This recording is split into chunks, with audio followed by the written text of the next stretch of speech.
عراق نے ایک اور بڑا قدم اٹھا لیا۔ عراقی حکومت نے اعلان کیا ہے کہ ایران سے منسلک مسلح گروہوں کو ستمبر کے آخر تک اپنے ہتھیار ریاست کے حوالے کرنا ہوں گے، اور یہ وہ گروہ ہیں جنہوں نے گزشتہ 20 برسوں میں عراق کی سیاست، سلامتی اور طاقت کے مرکز پر گہرا اثر رکھا ہے۔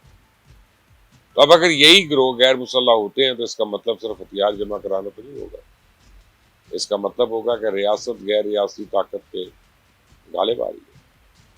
اور یہ فیصلہ ایسے وقت میں آیا ہے جب وزیر اعظم علی زیدی نے آنے والے دنوں میں امریکن صدر ڈونلڈ ٹرمپ کی دعوت پہ واشنگٹن جانے کا عندیہ دیا۔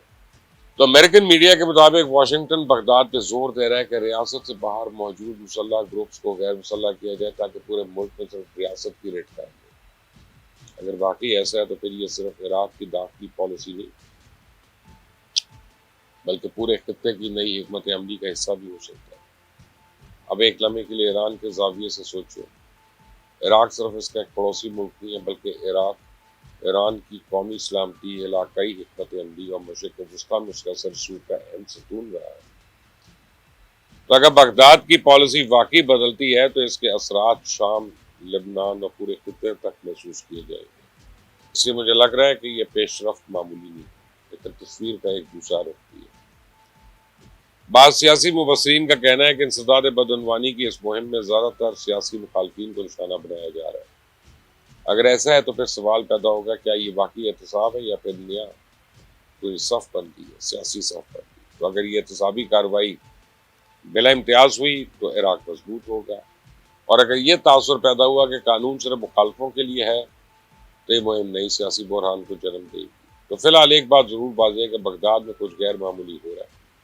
50 ارب ڈالر کی مبینہ کرپشن کی تحقیقات، طاقتور شخصیاتی گرفتاریاں، ایران سے منسلک مسلح گروپس کو الٹیمیٹم اور پھر وزیر اعظم کا دورہ امریکہ، یہ سب الگ الگ واقعات نہیں لگتے بلکہ ایک بڑی تصویر کے مختلف حصے محسوس ہو رہے ہیں۔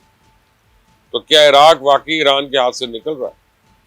اس سوال کا حتمی جواب دینا اب قبل از وقت ہوگا، لیکن اتنا ضرور کہا جا سکتا ہے کہ بغداد پہلی مرتبہ ایسے فیصلے کر رہا ہے جنہیں چند مہینے پہلے تک ناقابل تصور سمجھا جاتا تھا۔ اسے میں سمجھتا ہوں کہ آنے والے دنوں میں چند ہفتے صرف عراق کے لیے نہیں بلکہ ایران، امریکہ اور پورے مشرق وسطیٰ کے لیے فیصلہ خود ہوں گے۔ ایک بات ہوتا ہے، اس کھیل کے اثرات صرف عراق تک تو محدود رہیں گے۔